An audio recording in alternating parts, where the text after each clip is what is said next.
గత వైసీపీ ప్రభుత్వ దగాతో పంటల బీమా విషయంలో రైతులు తీవ్ర ఇబ్బందులు పడ్డారు. ప్రకృతి విపత్తుల సమయంలో అందించే బీమా ప్రీమియం తామే చెల్లిస్తామని చెల్లించలేదు. దీంతో బీమా సాయం అందక రైతులు తీవ్రంగా నష్టపోయారు. ఇలాంటివి పునరావృతం కాకుండా కూటమి ప్రభుత్వం చర్యలు చేపట్టింది. గత ప్రభుత్వంలో ప్రీమియం చెల్లించకపోవడంతో అన్నదాతలు ప్రధానమంత్రి ఫసల్ బీమా పథకం అమలుకు నోచుకోలేదు. కూటమి ప్రభుత్వంలో ఈ ఏడాది ఖరీఫ్లో పంటల బీమా ప్రీమియం చెల్లించేందుకు రాష్ట్ర స్థాయి సమన్వయ కమిటీ తేదీలను నిర్ణయించింది.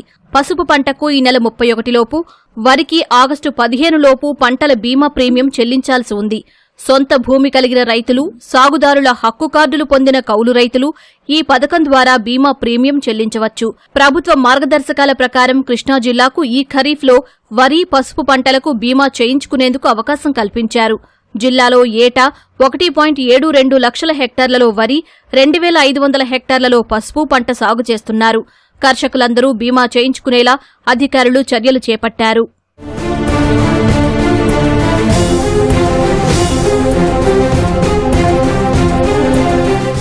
బీమా పరిహారం రైతులకు అందించే క్రమంలో గత విధానాలు సక్రమంగా లేకపోవడంతో చాలా మంది రైతులు అర్హత ఉన్నా పరిహారాన్ని పొందలేకపోతున్నారు. సాధారణంగా పంట కోతకు వచ్చే సమయంలో అధికారులు పంట పొలంలో అక్కడక్కడా కొన్ని చదరపు అడుగుల విస్తీర్ణంలో కోత కోసి దిగుబడులు అంచనా వేస్తారు. అప్పటికీ దిగుబడులు బాగానే ఉన్నా తర్వాత వచ్చే ప్రకృతి విపత్తుల కారణంగా చేతికొచ్చిన పంటను సైతం కోల్పోవలసి వస్తోంది. దీనిని పరిగణలోకి తీసుకోకపోవడంతో పరిహారం పొందలేకపోతున్నారు. ఇప్పుడు కోతల తర్వాత ధాన్యం విక్రయించే వరకు జరిగే నష్టాలను ఈ పథకంలో పరిగణలోకి తీసుకుంటారు. ఇప్పుడే మొదలు పెట్టాం, కాలాలు ఇప్పుడే సాగినాయి. బోర్ల కింద అట్ట ఉడుతున్నాం, అయితే అగ్గిలిగా ఉంది, ముసుగ్గా ఉంది. అప్పుడే నష్టపరిహారం వచ్చేది కదా. ఆ ప్రభుత్వంలో వాళ్ళు మొహమొహాలు చూసుకుని ఇచ్చేవాళ్ళుగా, అందరికి ఇచ్చేవాళ్ళు కాదు. ఇప్పుడు నాబోటాడుగా అసలు అందలా, ఇంతవరకు ఎప్పుడు అందలా. ఈయన ప్రభుత్వంలో వస్తాయండి. టోటల్గా 35-36 వేలు అవుతుంది ఎకరానికి ప్యాడీ. దాని దిగుబడిని బట్టి ఇది వస్తున్నాం. ప్రకృతి రీత్యా ఎవడో చేయగలిగేది ఏమీ లేదు, మన తల రాతలు అనుకోవటం. పరిహారం అట్లాంటిది బీమా కడితే డబ్బులు వస్తున్నాయా? గతంలో వస్తున్నాయా? గతంలో నుంచి మట్టుకి అసలు రాలా. ఫసల్ బీమా కూడా ఈ 5 years లో ఒకసారి వచ్చింది 2,000, ఒకసారి 2 సార్లు పడింది. రిమైనింగ్ బ్యాలెన్స్ అసలు లేదు.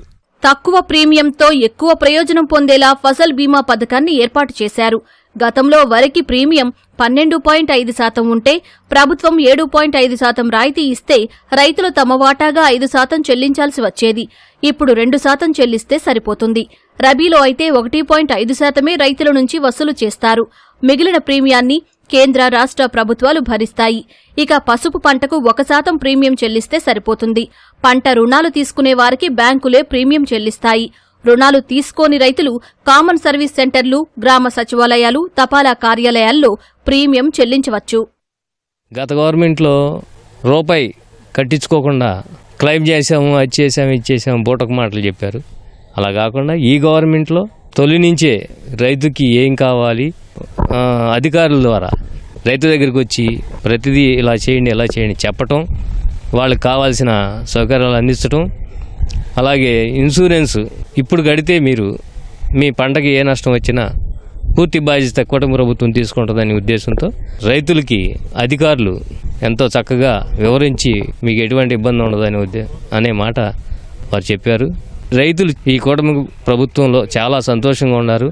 ప్రభుత్వం ఇస్తున్న భరోసాతో రైతులు ఖరీఫ్ సాగులో ముందుకు వెళ్తున్న పరిస్థితి ప్రస్తుతం కృష్ణా జిల్లాలో నెలకొనుంది. ప్రధానమంత్రి ఫసల్ బీమా యోజన పథకం కింద రైతుల దగ్గర నుంచి ప్రీమియంలు తీసుకొని ఏదైనా అనుకోని ప్రకృతి విపత్తు సంభవిస్తే తాము రైతులకు అండగా ఉంటామంటూ కూడా ప్రభుత్వం చెబుతుంది. కెమెరామెన్ కోటితో శ్రీనివాస్, సిటీవీ న్యూస్, కృష్ణా జిల్లా.